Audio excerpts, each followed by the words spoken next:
Thank you all for letting me hop on. I'm actually stepping in for my colleague Shannon. So you'll be dealing with me today, but I'm going to be doing a brief run through of one of the products that we offer at TDS Health called Primal Pictures. This is going to be an anatomy focused resource that's utilized in the academic space at a variety of different levels. So anywhere from the high school level, the undergraduate health sciences focused, the graduate level, medical school, PA school, as well as some clinical specialties, anywhere from rad tech, surgical tech, dental hygiene, all of things like that. So I serve as the liaison for this product. So my background is actually in clinical focused for outpatient therapy as well as pre-medicine. So now I'm serving with this to help support. So mainly what I'm going to go through today is just an overview of the resource itself and also some of the resources within it that have been really becoming popular within academic libraries that we're serving as well as the academic space. So if anyone ever needs any questions or has anything, please let me know, but also I'll be able to pass you on to Shannon if you want to explore it a little bit further. But I traditionally like to start with this page just because it's a really nice snapshot of how versatile and how much this is being utilized. So we have, and this is a little outdated, it's back from 2020, but we have about 1,500 institutional customers, as well as we are serving over 150 countries. So within that, there are so many different types of material to look at within this resource. Like I said, anywhere from a specialty of like a dental hygiene all the way to general anatomy. So with over 5,000 image slides, we also have some movies and then 437 anatomy models, which I'm pretty sure is up to about 600 now. There's a lot of different ways to look at material in here. But some of the most exciting pieces of this resource are specifically the ways that they can be utilized within a library or within a classroom. So having something like an embeddable viewer to put into your LMS system, like a Canvas or a Blackboard, creating personal profiles so students can see material that relates to them and not be overwhelmed by a lot of other material. That's some of our biggest focus points. So, but what I'll do is I'll kind of give you an idea of how many different types of resources are in here. So I just switched over to my profile, which I have access to everything. So there's a whole bunch in here. But kind of a quick snapshot of what it is they're all separated based on the type of resource it is. So we'll have up here as diseases and conditions, which is going to be focused in pathology. That's going to have anything from whiplash to cirrhosis to all those different kind of conditions and how they relate to the anatomy of the body when they're affected. This is really popular with any of our health science focused programs. So anything from the graduate level where they're applying it in the clinic to the undergraduate, we're preparing to go to medical school. We need to take a look at some stuff and see some clinical relevance that in there. This 3D Atlas is going to be one of the flagship products. It's been around for a while. This is going to be what I would say the most general look at the whole body for anatomy. So it's going to have anything from models to videos, to movies, to animations, to slides, all of that kind of content. So a big generalized version to look at all those different areas specifically, isolate them down, or look at them from kind of a big outward perspective. And I apologize if I keep muting myself a little bit because my allergies are doing really well today with our olive trees. So, and so next we're going to have our 3D real time. The best way I would explain this is a virtual dissection tool. So similar to the 3D Atlas from above, this is all the different areas of the body, but this is where you're able to really isolate down and dissect. We saw this very popular within medical school, PA, PT, OT, and nursing during the height of the pandemic because they were unable to go into their labs. And so this was a virtual replacement that either they were utilizing within the department or the library was providing them as a program to use to support while they were unable to go in. This next group is going to be functional anatomy. So this is anything with movement. So anything from the PT, physical therapy, occupational therapy, physical therapy assistant, all the way to kinesiology, anything like that is going to be related in here. We also have some material specific for massaging manual therapy, Pilates, yoga, resistance training. So athletic training and things like that. That's all going to be material in here. So this is going to focus more on the actual functional components. So having a lot more of showing the actions of the muscles during a push-up and what's actually moving and acting and reacting. So this next group, the best way to explain it for the anatomy and physiology is think of a standard introductory undergraduate anatomy and physiology course. This is going to be like a virtual interactive textbook. So it's going to have a lot more text in here, but the material will also have some of those models that you can dissect and look at a little bit deeper. I do have some programs who utilize this in replacement of an actual textbook because it is credentialed to do that, but it is also utilized heavily as a supplemental resource if you have a textbook that you're very fond of or that's been really integrated into your program. And then lastly, there are some quizzing elements in here that are utilized. There are some, this Palms is going to be more of like an interactive flashcard element. So those are available as well as some imaging content and then clinical specialties. So this is going to be kind of like I was saying, those different really granular areas. So anything from audiology, otolaryngology, the chiropractic spine. So if you have anything that's more focused in that area, we do have those subspecialties. This audiology, speech language pathology, and head and neck neuroanatomy are really popular with programs who have communication disorders programs. So we do see a lot of people who get really creative in adopting certain ones based on what they have, but there are specialties if you only have very specific groups. And lastly, I'm just going to give you a quick little look at one of the resources. The 3D Atlas is going to look like most of the other programs. So a lot of them follow the same templates. So I like to show this one just so you have an idea of what almost all of them would be set up as.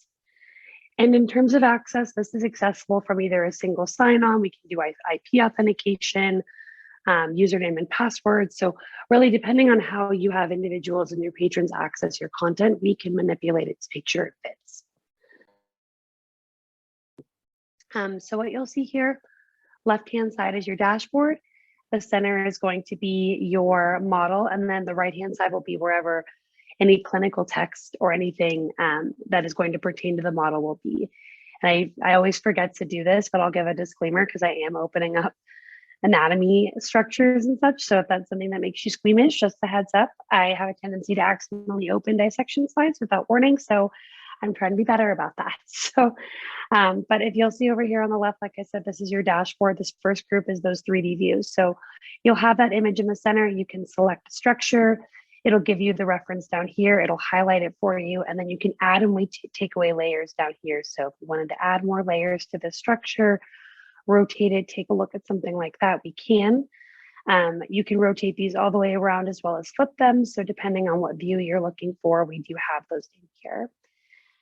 When you are selecting structures, anytime you see this little orange over here, that's telling you that there's something else in here that you can link to if maybe you didn't know something. So you're seeing the word frontal bellies and you don't know what that is, you can click it and it'll take you to something like this really beautiful dissection slide that I just jumped to without warning again. So it'll give you a way to transition back and forth to things. And if you're trying to learn a little bit more about something maybe you're learning in class that you're not aware of. So a variety of different 3D views based on what you're looking for. So we are looking at the head and neck, so anywhere from the brain to the eye, the ear, all of that good stuff is going to be in here for you to be able to select and then rotate.